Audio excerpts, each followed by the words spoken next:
DNA और RNA दोनों ही कोशिका के बहुत ही महत्वपूर्ण अणु होते हैं। दोनों ही नाभिकीय अम्ल है और दोनों ही आनुवंशिक पदार्थ की तरह कार्य करते हैं।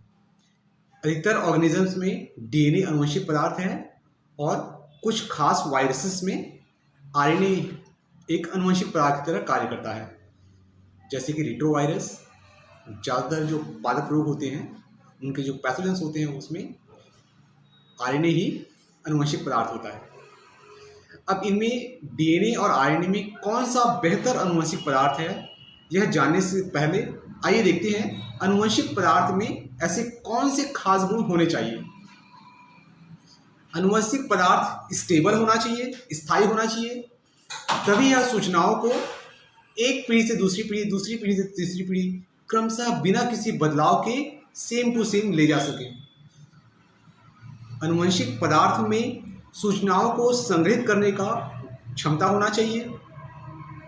आनुवंशिक पदार्थ में थोड़ा बहुत उत्परिवर्तन की संभावनाएं होनी चाहिए ताकि नए गुण या नए लक्षण विकास के दौरान नए कैरेक्टर्स को अपने में समाहित कर सके और विकास डेवलपमेंट हो सके।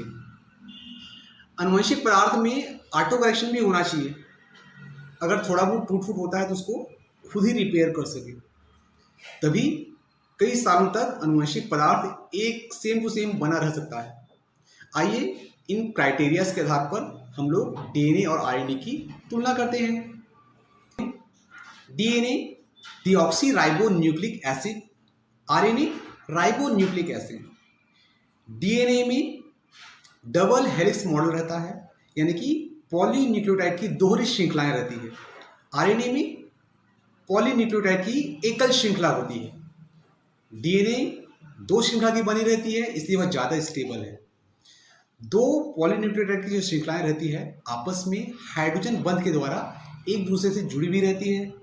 दोनों एक दूसरे के कॉम्प्लीमेंट्री चेन्स होते हैं, इसलिए अगर थोड़ा बहुत टूट फूट होती है तो प्रूफ रीडिंग के द्वारा इसको करेक्ट कर लिया जाता है। ऑटो करेक्शन मेथड पाया जाता है। आरएनए चूंकि सिंगल श्रृंखला होती है, इसमें ऑटो करेक्शन नहीं होता, इसलिए वह कम स्टेबल है।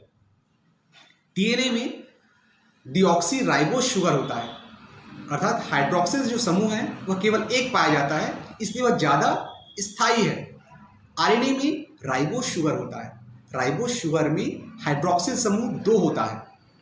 हाइड्रोक्सिल समूह 2 होने की वजह से वह ज़्यादा अस्थायी है, अनस्टेबल है। आरएनए में हाइड्रोक्सिल समूह 2 होता है, इसलिए हाइड्रोलिसिस संभावनाएं रहती है। अल्कलाइन माध्यम में आरएनए कम स्टेबल होता है, संरचनाओं में बदलाव की संभावनाएं बनी हुई रहती है। जो आरएनए होता है उसमें यूरासिल पाया जाता है, जो कि एक क्रियाशील पदार्थ है। थाइमिन कम क्रियाशील है। डीएनए में थाइमिन न्यूक्लियोटाइड बेस पाया जाता है जो कि कम क्रियाशील है, और आरएनए में यूरासिल पाया जाता है जो कि ज़्यादा रिएक्टिव है। जो डीएनए है वह ज़्यादा लंबा होता है, मॉलिक्यूलर जो वेट है उसका ज़्यादा होता है, वह ज़्यादा लंबी श्रृंखला होता है, इसलिए ज़्यादा सूचनाओं को वह संग्रहित कर सकता है। As compared to DNA, RNA की जो साइज होता है वह छोटा होता है। आरएनए की जो लंबाई है वह सीमित होती है, तो यह कम सूचनाओं को संग्रहित कर सकता है। डीएनए जो है इसमें उत्परिवर्तन की संभावनाएं बहुत कम रहती है, बहुत धीमी दर से म्यूटेशन होता है, जो कि अच्छी बात है। नए सूचनाओं को संग्रहित करेगा, नए लक्षणों को अपने में समाहित करने का गुण रहता है, इसी से डेवलपमेंट या विकास होता है, नई जाति की उत्पत्ति होती है। आरएनए में उत्परिवर्तन बहुत तीव्र गति से होता है, जल्दी जल्दी बदलाव होते हैं, इसलिए यह अच्छा नहीं है। तो इस तरह से अगर हम लोग देखें तो डीएनए ज़्यादा स्थायी है, संरचना की दृष्टि से, क्रियाशीलता की दृष्टि से, सूचनाओं को संग्रहित करने की क्षमता के आधार पर डीएनए जो है ज़्यादा बेहतर है आरएनए के सापेक्ष।